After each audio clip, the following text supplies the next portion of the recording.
साथियों नमस्कार, स्वागत है आपका अपने चैनल सक्सेस जंक्शन एक कदम सफलता की ओर में। और हम लेकर के आ गए आपके लिए MPPSC, UPSC, IBPS, bank, SBI clerk और अन्य सभी परीक्षाओं की दृष्टि से अति महत्वपूर्ण 360 डिग्री करंट अफेयर्स, यानी कि यहाँ पर आपको हर एक प्रश्न के बारे में डिटेल में जानकारी दी जाएगी, जिससे अगर उससे संबंधित कोई भी प्रश्न आपके एग्जाम में देखने को मिलता है तो आप उसे भी बड़ी आसानी से सॉल्व कर सकते हैं। और जैसा कि आपको पता है, अब करंट अफेयर का पैटर्न चेंज हो रहा है, यानी कि आपसे करंट अफेयर जो है वो डीपली प्रश्न पूछे जाते हैं। बहुत अधिक जानकारी होगी आपको प्रश्नों के बारे में, तभी आप उन प्रश्नों का आंसर दे सकते हैं। तो उसी पैटर्न को बेस बना करके हम अपनी करंट अफेयर की क्लास लेकर के आते हैं। तो चलिए शुरुआत करते हैं और आज आपको बताते हैं कि आज के सेशंस में क्या क्या होने वाला है। तो चलिए टुडे सेशन की बात कर लेते हैं। देखिए, तो सबसे पहले यस्टरडे का रिवीजन होगा, यानी कि कल जो हमने आपको करंट अफेयर कराई है उसमें से रैंडमली 3 प्रश्न पूछे जाएंगे। उन 3 प्रश्नों को देख करके आपको अपने आप को खुद जज करना है कि वे प्रश्न आपको याद है या नहीं है। कल वाली करंट अफेयर का रिवीजन हो जाएगा, ठीक है। उसके बाद टुडे करंट अफेयर की बात करते हैं, यानी आज की करंट अफेयर के महत्वपूर्ण जो प्रश्न होंगे वो विथ डिटेल जानकारी पूरी फोटो एनिमेशन के साथ में आपको कराए जाएंगे, जिससे कि सारी चीज़ें आपको हमेशा के लिए याद हो जाएं। उसके बाद मध्य प्रदेश करंट अफेयर के प्रश्न होंगे, जो मध्य प्रदेश करंट अफेयर से महत्वपूर्ण प्रश्न बन रहे हैं और आपकी परीक्षा की दृष्टि से अति महत्वपूर्ण है। उन प्रश्नों को फोटो और एनिमेशन के साथ में कराया जाएगा। उसके बाद स्टैटिक जीके के महत्वपूर्ण प्रश्न होंगे, क्योंकि स्टैटिक जीके आपके सभी परीक्षाओं में देखने को मिलती है, तो स्टैटिक जीके के महत्वपूर्ण प्रश्नों को कराया जाएगा। उसके बाद होमवर्क विद स्क्रीनशॉट, यानी कि कल हमने आपसे एक प्रश्न पूछा था, उसका आंसर जिन लोगों ने दिया होगा उनका स्क्रीनशॉट के साथ में उनका आंसर दिखाया जाएगा। उसके बाद टुडे होमवर्क, यानी कि आज आपसे एक प्रश्न पूछा जाएगा जिसका जवाब आपको कमेंट बॉक्स में लिखना है, जिससे कि कल की वीडियो में आपका नाम भी आ सके। तो इस तरह से अपना आज का सेशन चलने वाला है। तो चलिए शुरुआत करते हैं। सबसे पहले रिवीजन वाले प्रश्नों को देखते हैं। तो पहला प्रश्न रिवीजन वाला आ रहा है आपके सामने, ये देखिए। अप्रैल माह के लिए आईसीसी द्वारा प्लेयर ऑफ द मंथ किसे चुना गया है? भुवनेश्वर कुमार, बाबर आजम, ऋषभ पंत या फिर आर अश्विन को? चलिए आंसर देख लेते हैं। सही आंसर है बी, यानी कि बाबर आजम, जो कि एक पाकिस्तानी खिलाड़ी हैं। इनको अप्रैल माह के लिए ICC player of the month चुना गया है। शुरू से लेकर के लास्ट तक अभी तक कितने लोगों को चुना गया है वो सारी जानकारी हमने कल वाली वीडियो में आपको दी थी। चलिए अगले प्रश्न की ओर चलते हैं। देखिए, अभी हाल ही में चेकमेट कोविड-19 पहल किसके द्वारा चालू की गई है? बीसीसीआई, आईसीसी, एआईसीएफ या फिर इनमें से कोई नहीं? चलिए आंसर देख लेते हैं। सही आंसर है सी, यानी कि एआईसीएफ के द्वारा जो है चेकमेट कोविड-19 जो पहल है वो शुरुआत की गई है। चलिए आगे बढ़ते हैं, अगले प्रश्न की ओर चलते हैं। देखिए, अभी हाल ही में किस बैंक ने ईवा नाम से एक चैटबॉट लॉन्च किया है? एसबीआई, एचडीएफसी, पीएनबी या फिर बीओबी? चलिए इसका आंसर भी देख लेते हैं। सही आंसर बी, यानी कि एचडीएफसी के द्वारा ईवा नाम से एक चैटबॉट लागू किया, मतलब जारी किया गया है। और ये तीनों प्रश्नों के बारे में कल हमने आपको पूरी विथ डिटेल में जानकारी दी थी, ठीक है। तो चलिए शुरुआत करते हैं, आगाज करते हैं आज के सेशन का। 13 मई टुडे करंट अफेयर महत्वपूर्ण प्रश्न होंगे। सारे प्रश्न आपको फोटो के साथ में दिखाए जाएंगे, जिससे चीजें आपको हमेशा के लिए याद हो जाएं। चलिए पहले प्रश्न की बात करते हैं। देखिए, तो कोविड का पता लगाने के लिए डीआरडीओ ने अभी हाल ही में कौन सा आर्टिफिशियल टूल विकसित किया है? हिटमैन एआई, एटमैन एआई, कोमैन एआई या फिर इनमें से कोई नहीं? चलिए आंसर देख लेते हैं। सही आंसर है बी, यानी कि एटमैन एआई के नाम से कोविड-19 का पता लगाने वाला डीआरडीओ ने एक जो है आर्टिफिशियल टूल विकसित किया है। चलिए इसके बारे में कुछ जानकारी आपको दे देते हैं। देखिए, तो डीआरडीओ ने चेस्ट एक्सरे में कोविड-19 का पता लगाने के लिए आर्टिफिशियल एल्गोरिदम टूल विकसित किया है, ठीक है। एटमैन एआई के नाम से इस टूल का निर्माण डीआरडीओ के CAIR, centre for artificial intelligence and robotics के द्वारा किया गया है। तो सीएआईआर का नाम याद रखिएगा, centre for artificial intelligence and robotics, इसका फुल फॉर्म होता है। एमपीपीएससी में आर्टिफिशियल इंटेलिजेंस एक अलग से यूनिट ही जोड़ दी गई, यूनिट में एक टॉपिक जोड़ दिया गया है, तो उसके लिए ये प्रश्न जो है बहुत ज़्यादा महत्वपूर्ण है। एटमैन एआई चेस्ट के लिए एक स्क्रीनिंग टूल है जो 96.73% तक सत्यता दर्शाता है। आपको दिखाई पड़ जाएगा उसमें कि कोरोना के लक्षण इसमें दिखाई दे रहे हैं या फिर नहीं दिखाई दे रहे हैं, स्पष्ट रूप से दिखाई पड़ जाएगा। डीआरडीओ की बात कर लेते हैं। डीआरडीओ की स्थापना 1958 में हुई थी। वर्तमान चेयरमैन कौन है? तो जी सतीश रेड्डी जो है वो डीआरडीओ के वर्तमान चेयरमैन है, ठीक है। चलिए आगे बढ़ते हैं, अगले प्रश्न की ओर चलते हैं। देखिए, तो पॉजिटिविटी अनलिमिटेड हम जीतेंगे पहल की शुरुआत किसके द्वारा की गई है? ये एक पहल शुरुआत की गई है कोविड-19 के खिलाफ, जो है पॉजिटिविटी अनलिमिटेड हम जीतेंगे। तो डीआरडीओ, इसरो, सिविल सोसाइटी या फिर इनमें से कोई नहीं? चलिए आंसर देखते हैं। सही आंसर है सी, यानी कि सिविल सोसाइटी के द्वारा पॉजिटिविटी अनलिमिटेड हम जीतेंगे पहल की शुरुआत की गई है। अब ये क्या है, आइए आपको जानकारी देते हैं। देखिए, तो सिविल सोसाइटी की एक पहल कोविड-19 रिस्पांस टीम सीआरटी ने 11 मई 2021 से 5 दिवसीय व्याख्यान श्रृंखला का आयोजन कर रही है। तो कोविड-19 जो सिविल सोसाइटी की एक पहल है, इसकी शुरुआत कौन कर रही है? तो कोविड-19 रिस्पांस टीम, यानी कि सीआरटी जो है वो इसकी शुरुआत की है।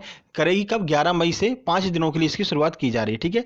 पॉजिटिविटी अनलिमिटेड हम जीतेंगे शीर्षक वाली इस पहल का उद्देश्य समाज में सकारात्मक सोच को बढ़ावा देना, यानी कि जो लोग कोविड-19 से लड़ रहे हैं उनके मन में ये पॉजिटिविटी लेकर के आना है कि हाँ, आप जीत सकते हैं, बिल्कुल आप सही हो जाएंगे। ठीक है। और यही सबसे ज़्यादा महत्वपूर्ण होता है। अगर ये बात आप किसी से कह देते हैं तो उसके अंदर एक उत्साह का संचार हो जाता है और वो किसी भी रोग से लड़ सकता है, किसी भी बीमारी से वो लड़ सकता है। ठीक है।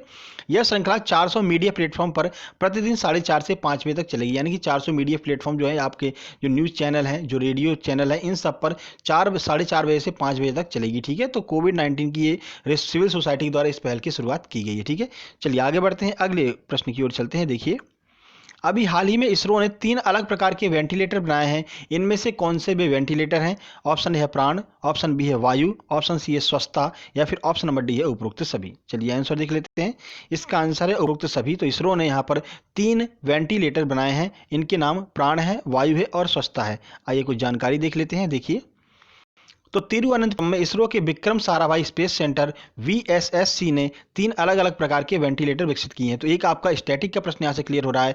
विक्रम साराभाई स्पेस सेंटर कहाँ पर है? तो तिरुवनंतपुरम में विक्रम साराभाई स्पेस सेंटर स्थित है। 3 वेंटिलेटर के नाम आपको जरूर याद रखने हैं, प्राण, वायु और स्वास्थ्य। ये 3 वेंटिलेटर हैं जो इसरो के द्वारा बनाए गए हैं।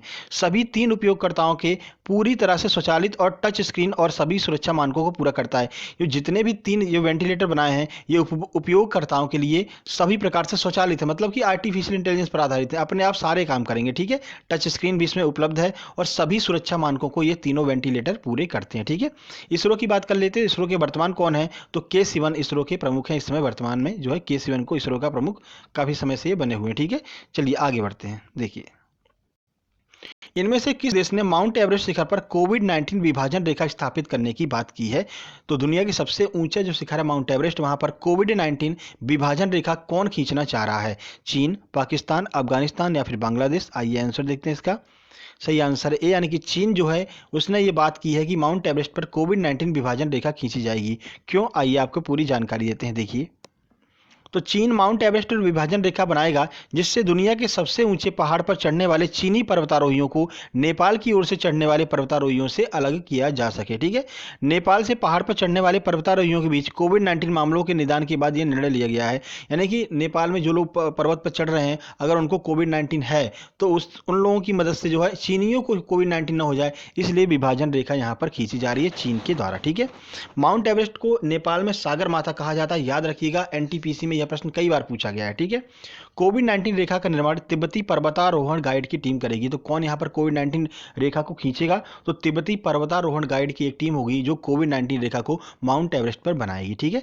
चलिए आगे बढ़ते हैं, अगले प्रश्न की ओर बढ़ते हैं। देखिए, अंतर्राष्ट्रीय नर्स दिवस जो है प्रतिवर्ष कब मनाया जाता है? 10 मई, 8 मई, 12 मई या फिर 11 मई? आंसर देख लेते हैं। सही आंसर है सी, यानी कि 12 मई के दिन अंतर्राष्ट्रीय नर्स दिवस मनाया जाता है। कुछ जानकारी आपको दे देते हैं। देखिए, तो अंतर्राष्ट्रीय नर्स दिवस प्रतिवर्ष 12 मई को मनाया जाता है। 1820 में इस दिन दुनिया की सबसे प्रसिद्ध नर्स फ्लोरेंस नाइटिंगेल का जन्म हुआ था। इन्हें लेडी विथ लैंप भी कहते हैं। देखिए, ठीक है। 2021 के लिए अंतर्राष्ट्रीय नर्सेज दिवस का विषय क्या है? थीम जरूर पूछी जाती है आपसे। तो nurses voice to lead a vision for future health care, ये जो है इस वर्ष का थीम है। याद रखिएगा, nurses a voice to lead a vision for future health care इस वर्ष की थीम है। पहले nursing school Nightingale school of nursing का उद्घाटन लंदन में 1807 में किया गया था। ये भी आपको याद रखना है। थीम जरूर याद रखिएगा, थोड़ा सा मिसप्रिंट हो गया है। Nurses a voice to lead a vision for future health care होगा। ठीक है। चलिए आगे बढ़ते हैं। देखिए, मई 2021 में किसने नई किताब एलिफेंट लिखी है? तो एलिफेंट के नाम से एक नई किताब यहाँ पर लॉन्च की गई है। तो किसने लिखी है? बहुत महत्वपूर्ण ये किताबें होती हैं, परीक्षा में पूछ ली जाती हैं। Salman Rushdie, Hillary mental, Paul Pickering या फिर इनमें से कोई नहीं? आंसर देख लेते हैं। सही आंसर सी, यानी कि पॉल पिकरिंग की किताब है एलिफेंट। ठीक है। चलिए कुछ जानकारी आपको देते हैं। देखिए, तो ब्रिटिश उपन्यासकार, पहली बात आपको याद रखना कि ये ब्रिटेन के उपन्यासकार है। कौन? पॉल पिकरिंग ने नई किताब एलिफेंट लॉन्च की है। ठीक है। इससे पहले उन्होंने बहुप्रशंसित उपन्यास ओवर द रेनबो भी लिखा था। इनका जो ये उपन्यास है ओवर द रेनबो, ये बहुत प्रसिद्ध हुआ था, इसलिए आपसे ये भी पूछा जा सकती है, किताब भी इनकी पूछी जा सकती है। ठीक है। पब्लिशिंग कौन कर रहा है? कभी कभी पब्लिशर का नाम भी पूछ लिया जाता है। तो इस पुस्तक की पब्लिशिंग सॉल्ट पब्लिशिंग के द्वारा की जा रही है, ये भी आपको याद रखना है। ठीक है। आगे बढ़ते हैं, अगले प्रश्न की बात कर लेते हैं। अभी हाल ही में विश्व खाद्य पुरस्कार 2021 किसे प्रदान किया गया है? बहुत ज़्यादा महत्वपूर्ण प्रश्न है, 2-3 स्टार इस पे लगा लीजिएगा। ऑप्शन ए है doctor Jessica Subramaniam, option b है शकुंतला थिलिस्टेड, ऑप्शन सी है सुष्मिता सेन, या फिर ऑप्शन नंबर डी है आधार पूरेवाला। चलिए आंसर देख लेते हैं। सही आंसर है बी यानी कि शकुंतला थिलिस्टेड को अभी हाल ही में खाद्य पुरस्कार 2021 प्रदान किया गया है। देखिए, तो विश्व खाद्य पुरस्कार नोबेल शांति पुरस्कार विजेता नॉर्मन बोरलॉग के द्वारा 1986 में स्थापित किया गया था। ये भी आपको याद रखना, इसकी स्थापना किसने की थी? तो नॉर्मन बोरलॉग जी ने 1986 में विश्व खाद्य पुरस्कार की स्थापना की थी। भारतीय मूल की वैश्विक पोषण वैज्ञानिक विशेषज्ञ डॉक्टर शकुंतला हरक सिंह थिनसेट ने प्रतिष्ठित 2021 का विश्व खाद्य पुरस्कार जीता है और ये भारतीय मूल की हैं, इसलिए आपके लिए बहुत ज़्यादा महत्वपूर्ण है, ये नाम याद रखिएगा, डॉक्टर शकुंतला हरक सिंह थिनसेट। ठीक है, आगे बढ़ते हैं।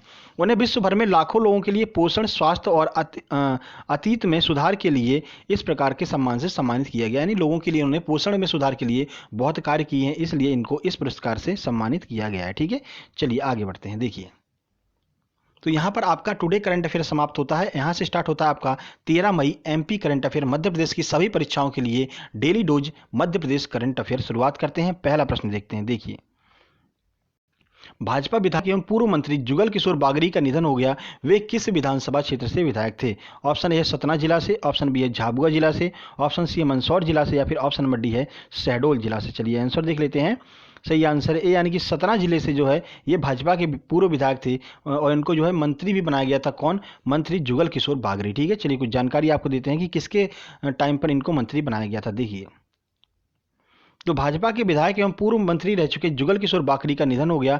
ये सतना जिले के रैगांव से विधायक थे, तो रैगांव विधानसभा क्षेत्र से ये विधायक थे जुगल किशोर बागरी। ठीक है, सतना जिले के ऊंचीहेरा नामक स्थान पर 1873 में कनिंघम के द्वारा अशोक का भरहूत स्तूप की भी खोज की गई थी। महत्वपूर्ण प्रश्न बनेगा एमपी स्टैटिक जीके का कि मध्य प्रदेश में भरहूत स्तूप की खोज कहाँ पर की गई थी? तो कनिंघम के द्वारा 1873 में सतना जिले के ही ऊंचीहेरा स्थान पर जो है कनिंघम के द्वारा इसकी खोज की गई थी, सतना के भरहूत स्तूप की। ठीक है, जो कि अशोक से संबंधित है। श्री बागरी उमा भारती के समय में मंत्री भी रह चुके हैं और इनका भोपाल के चिरायु अस्पताल में उन्होंने आखिरी सांस ली। तो भोपाल में एक चिरायु अस्पताल है जहां पर इनकी अभी हाल ही में मृत्यु हो गई है। ठीक है, कोविड-19 की वजह से। चलिए आगे बढ़ते हैं। देखिए, देश में पहली बार मध्य प्रदेश के किस जिले के मुक्तिधाम को इंडिया बुक ऑफ रिकॉर्ड्स में शामिल किया गया है? बहुत ही महत्वपूर्ण प्रश्न है और आपकी परीक्षाओं में इस बार छपने वाला प्रश्न है। ऑप्शन है भिंड, ऑप्शन बी है मुरैना, ऑप्शन सी है ग्वालियर, ऑप्शन नंबर डी है सतना। तो किस जिले के मुक्तिधाम को यहाँ पर इंडिया बुक ऑफ रिकॉर्ड्स में शामिल कर लिया गया है? चलिए आंसर देख लेते हैं। सही आंसर बी यानी कि मुरैना जिले के मुक्तिधाम को अभी हाल ही में इंडिया बुक ऑफ रिकॉर्ड्स में शामिल किया गया है। चलिए पूरी जानकारी आपको देते हैं। ये वहाँ के चित्र है, इतना खूबसूरत वहाँ का मुक्तिधाम है। आइए देखते हैं। तो इंडिया बुक ऑफ रिकॉर्ड्स में दर्ज होने वाला देश का पहला मुक्तिधाम मुरैना जिले के पोरसा का लॉयंस मुक्तिधाम बन गया है। तो नाम याद रखना है, लॉयंस मुक्तिधाम पोरसा में है, जो अभी हाल ही में इंडिया बुक ऑफ रिकॉर्ड्स में शामिल किया गया है। 25 साल से संवार रहे इस मुक्तिधाम का विवरण 2022 में प्रकाशित होने वाली पुस्तक में दर्ज किया जाएगा। तो 2022 में पुस्तक जो है प्रकाशित की जाएगी, उसमें इस मुक्तिधाम का विवरण, जो लॉयंस मुक्तिधाम है, इसका विवरण आपको देखने को मिलेगा। ठीक है, मुक्तिधाम सेवा समिति के अध्यक्ष डॉक्टर अनिल गुप्ता ने इसके लिए मार्च 2021 में दावा किया था। 2021 में इन्होंने रजिस्ट्रेशन कराया था इस बात के लिए कि इसको इंडिया बुक ऑफ रिकॉर्ड्स में शामिल किया जाना चाहिए। तो 2 दिन पहले इंडिया बुक ऑफ रिकॉर्ड्स ने इसका जो इनका दावा है उसको स्वीकार कर लिया है और इस मुक्तिधाम को शामिल कर लिया है। तो याद रखिएगा, पोरसा में स्थित है, मध्य प्रदेश के मुरैना जिले के पोरसा में यह मुक्तिधाम स्थित है। ठीक है, पर्यावरण को ध्यान में रखते हुए इस मुक्तिधाम में प्रदूषण मुक्त सौदाह गृह भी बनाया गया है। यानी कि जो भी मतलब यहाँ पर देखिए, यहाँ पर लोग पहली बात यहाँ पर सुबह आते हैं घूमने के लिए, टहलने के लिए आते हैं। ठीक है, व्यायाम वगैरह करने के लिए आते हैं। इतनी खूबसूरत यहाँ पर जो है व्यवस्था की गई, इतना खूबसूरत पर्यावरण को ध्यान में रखते हुए बाग बगीचे बनाए गए हैं। ठीक है, चलिए आगे बढ़ते हैं, अगले प्रश्न की ओर चलते हैं। देखिए, आवेश खान का संबंध किस खेल से अभी हाल ही में चर्चा में क्यों है, ये भी आपको बताएंगे।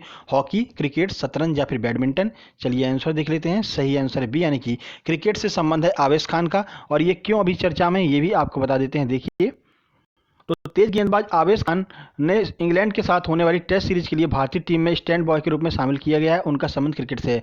तो याद रखिएगा, आवेश खान को भारतीय टीम में इंग्लैंड दौरे के लिए शामिल किया गया है और ये क्रिकेट से संबंधित हैं। ये मध्य प्रदेश के इंदौर जिले के निवासी हैं, इसलिए आपके लिए और भी ज़्यादा महत्वपूर्ण हो गया। ठीक है, तो आपसे यह प्रश्न पूछा जा सकता है कि आवेश खान का संबंध किस जिले से है? तो याद रखिएगा, इंदौर जिले के निवासी हैं आवेश खान। भारतीय टीम के साथ यात्रा को लेकर आवेश खान ने कहा है कि 2021 की इंडियन प्रीमियर लीग उनके जो है आत्मविश्वास मतलब मतलब बहुत बढ़ा है। इंडियन प्रीमियर लीग में उनका प्रदर्शन बहुत अच्छा रहा, जो अभी 2021 वाली चल रही थी। इससे उनका आत्मविश्वास बढ़ा है और इसी की वजह से उनका सिलेक्शन भारतीय टीम में हुआ है। याद रखिएगा, इंदौर जिले के निवासी हैं। आपकी परीक्षाओं के लिए अति महत्वपूर्ण यह प्रश्न है। चलिए आगे बढ़ते हैं। तो यहाँ से आपका शुरुआत होता है स्टैटिक जीके का संग्राम। स्टैटिक जीके बहुत ही ज़्यादा महत्वपूर्ण है सभी परीक्षाओं की दृष्टि से। हर एक परीक्षा में आपको स्टैटिक जीके के प्रश्न जरूर देखने को मिलते हैं। तो चलिए पहले प्रश्न देखते हैं स्टैटिक जीके का। वेदों की ओर लौटो, ये नारा किसने दिया था? यह प्रश्न एनटीपीसी में कई बार पूछा गया है, साथ ही साथ में एमपीपीएससी के द्वारा भी कई बार कवर किया गया है। ऑप्शन है दयानंद सरस्वती, राजा राम मोहन राय, चैतन्य महाप्रभु या फिर इनमें से कोई नहीं। चलिए आंसर देख लेते हैं। सही आंसर है ए, यानी कि स्वामी दयानंद सरस्वती ने यह नारा दिया था, वेदों की ओर लौटो। चलो स्वामी दयानंद सरस्वती के बारे में कुछ जानकारी देख लेते हैं। देखिए, तो वेदों की ओर लौटो नारा स्वामी दयानंद सरस्वती ने दिया था। इनकी पुस्तक का नाम क्या है? तो सत्यार्थ प्रकाश जो है वो इनकी पुस्तक का नाम है और ये आर्य समाज के संस्थापक कहे जाते हैं। ठीक है, तो आर्य समाज की स्थापना स्वामी दयानंद सरस्वती ने की थी और इनकी किताब का नाम है सत्यार्थ प्रकाश। और वेदों की ओर लौटो जो नारा है वो इन्होंने ही दिया था और शुद्धिकरण आंदोलन भी जो है इन्होंने ही चालू किया था। ये भी आपको याद रखना है स्वामी दयानंद सरस्वती के बारे में, ये कुछ महत्वपूर्ण बातें थी। चलिए आगे बढ़ते हैं, अगले प्रश्न की ओर चलते हैं। देखिए, उपन्यास सम्राट के नाम से किसे जाना जाता है? यह भी बहुत महत्वपूर्ण प्रश्न है। रामधारी सिंह दिनकर, माखनलाल चतुर्वेदी, मुंशी प्रेमचंद या फिर गजानन माधव मुक्तिबोध। चलिए आंसर देख लेते हैं। सही आंसर सी, यानी कि मुंशी प्रेमचंद को उपन्यास सम्राट के नाम से जाना जाता है। आइए कुछ जानकारी आपको दे देते हैं मुंशी प्रेमचंद जी के बारे में। देखिए, तो मुंशी प्रेमचंद को उपन्यास सम्राट कहा जाता है। गबन, गोदान, पंच परमेश्वर, सेवा सदन आदि उनकी प्रसिद्ध रचनाएं हैं। ये रचनाएं बार बार परीक्षाओं में पूछी जाती हैं, याद रखिएगा। गबन, गोदान, पंच परमेश्वर, सेवा सदन आदि इनकी प्रमुख रचनाएं हैं और इन्हें उपन्यास सम्राट के नाम से जाना जाता है। ठीक है, चलिए आगे बढ़ते हैं। तो कल के प्रश्न की बात कर लेते हैं। कल हमने आपसे पूछा था कि ऐसा मतलब इंडिया विजन 2020 जो है वो किस राष्ट्रपति की पुस्तक का नाम है? सही आंसर था डॉक्टर एपीजे अब्दुल कलाम। आइए देख लेते हैं किस किसने आंसर दिया है। हरीश बाबू ने बिल्कुल सही आंसर दिया है और प्रकाश साहू ने बिल्कुल सही आंसर दिया है। प्रीति बंसीवाल ने बिल्कुल सही आंसर दिया है। शैलेंद्र चौधरी ने काफ़ी जानकारी दी है। साक्षी द्विवेदी ने बिल्कुल सही आंसर दिया है। जितेंद्र भारद्वाज ने बिल्कुल सही आंसर दिया है। रूपाली चौहान ने बहुत सही बताया है। सचिन पारासर ने बताया बहुत सही जानकारी। पीके शुक्ला ने बहुत सही जानकारी दी है। देव शर्मा ने बताया एपीजे अब्दुल कलाम की पुस्तक है। माइकल एंजेलो ने भी बताया एपीजे अब्दुल कलाम की पुस्तक है। तो याद रखिएगा, ये सारे के सारे जो प्रश्न हम आपसे डेली पूछते हैं इनको कमेंट बॉक्स में कमेंट जरूर किया कीजिएगा। ये सारी चीज़ें आपके दिमाग में बैठ जाएंगी, हमेशा के लिए आपको चीज़ें याद हो जाएंगी। ठीक है, आगे बढ़ते हैं। देखिए, आज का प्रश्न की बात कर लेते हैं जिसका जवाब आपको कमेंट बॉक्स में कमेंट करना है, जिससे कल की वीडियो में आपका नाम आ सके। तो मास्टर ब्लास्टर के नाम से किस क्रिकेटर को जाना जाता है? ये कमेंट बॉक्स में आपको कमेंट करना है कि कौन से क्रिकेटर को मास्टर ब्लास्टर के नाम से भी जाना जाता है। बाकी ये वीडियो पसंद आए तो वीडियो को लाइक कीजिए, दोस्तों के पास शेयर कीजिए, चैनल को सब्सक्राइब करके बेल आइकन जरूर दबा लीजिए, क्योंकि डेली हम आपके लिए ऐसी ही वीडियो लेकर के आते रहते हैं। साथ ही साथ में रोज़ 12:30 बजे हम एमपीपीएससी वालों के लिए प्रैक्टिस सेट लेकर के आते हैं। कल हम पर्यावरण का प्रैक्टिस सेट लेकर के आए थे, उससे पहले हम मध्य प्रदेश में भारतीय इतिहास की प्रैक्टिस सेट लेकर के आए थे। हर एक यूनिट की प्रैक्टिस सेट आपको देखने को मिल जाएगी और आज भी 12:30 बजे हम आपके लिए एक प्रैक्टिस सेट लेकर के आने वाले हैं। इसलिए चैनल को सब्सक्राइब जरूर कर लीजिएगा, जिससे कि आपको सही समय पर नोटिफिकेशन मिलती रहे। जल्द ही मिलते हैं 12:30 बजे वाली वीडियो में। तब तक के लिए नमस्कार, धन्यवाद।